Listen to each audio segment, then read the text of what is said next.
ખૂબ જ મહત્વના સમાચાર સરકારી નોકરીમાં ભરતીને લઈને આ મહત્વના સમાચાર મળ્યા છે।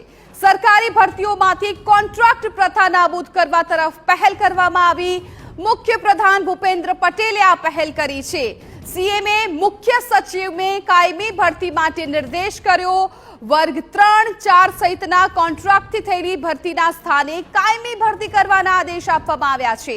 કોન્ટ્રાક્ટથી થતી હાલાકીને લઈને મુખ્ય પ્રધાનનો આ એક મોટો નિર્ણય મહત્વપૂર્ણ છે કે ઘણા એવા કર્મચારીઓ છે કે જે કોન્ટ્રાક્ટ બેઝ પર કામ કરતા હતા અને તેઓની ઘણા સમયથી માંગ હતી કે તેમને કાયમી કરવામાં આવે, પરંતુ આખરે હવે મુખ્ય પ્રધાન ભૂપેન્દ્ર પટેલે આ એક પહેલ કરી છે અને મોટો નિર્ણય કર્યો છે કે જે પણ કોન્ટ્રાક્ટ પર કામ કરતા કર્મચારીઓ હતા, સરકારી નોકરીમાં તેઓ કામ કરતા હતા પરંતુ કોન્ટ્રાક્ટ પર હતા, એ તમામ લોકોને કાયમી કરવા માટેના આદેશ છે આપી દેવામાં આવ્યા છે।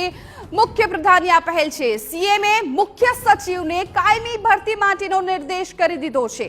વર્ગ 3, 4 સહિત કોન્ટ્રાક્ટથી થયેલી ભરતીના સ્થાને કાયમી ભરતી કરવાના આદેશ આપ્યા છે। કોન્ટ્રાક્ટથી થતી હાલાકીને લઈને મુખ્ય પ્રધાને આ એક મહત્વપૂર્ણ નિર્ણય કર્યો છે।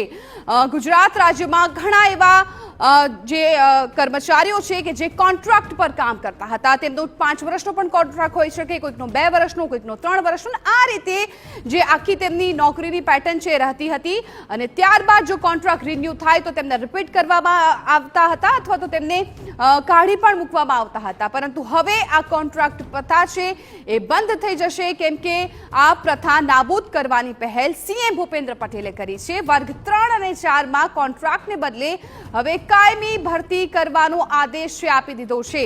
મુખ્ય પ્રધાન ભૂપેન્દ્ર પટેલનો આ એક મોટો નિર્ણય છે જે યુવાનો કે જેમની નોકરી માટે તેઓ ચિંતિત હોય છે અને એવા લોકો, એવા કર્મચારીઓ કે જે કોન્ટ્રાક્ટ પ્રથાની અંદર કામ કરતા હતા, તેઓની પણ એક જ માંગ હતી કે તેમને કાયમી કરવામાં આવે।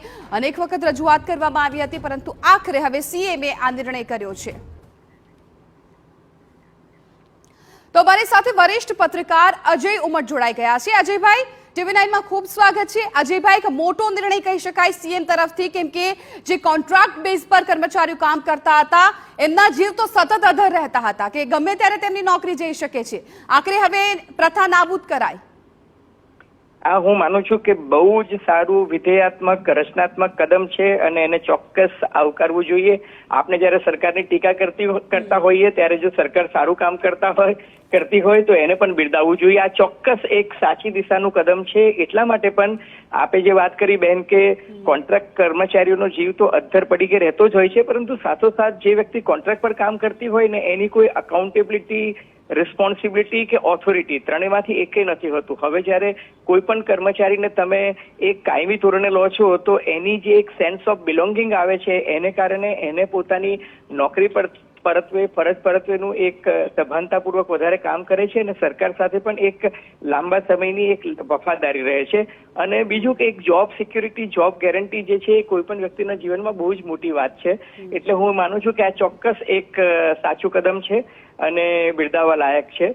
હું ઈચ્છું કે સરકાર હજુ પણ વધુ ભરતીઓ કરે। બિલકુલ। અને અજયભાઈ, હવે અત્યારે જે હાલમાં કોન્ટ્રાક્ટ બેઝ પર કામ કરતા હશે એ કર્મચારીઓને જો આ નિયમ હવે લાગુ પડશે તો એમના પગાર ધોરણમાં અથવા તો એમની રિસ્પોન્સિબિલિટીમાં કોઈ ફેરફાર આવશે કે પછી જે હતું એ જ આગળ ચાલી શકે આમાં? હું માનું છું કે કોન્ટ્રાક્ચ્યુઅલ લેબરના જે કર્મચારીઓ હોય છે ને એમનું શોષણ વધારે પડતું થતું હોય છે। એમને જે મિનિમમ વેજીસ મળવા પાત્ર હોય છે એ પણ ક્યારેક મળતા નથી કારણ કે સરકાર મોટે ભાગે કોઈ એક એજન્સીને કોન્ટ્રાક્ટ આપે છે અને એ એજન્સી જે છે એ મેન પાવર સપ્લાયનું કામ કરે છે।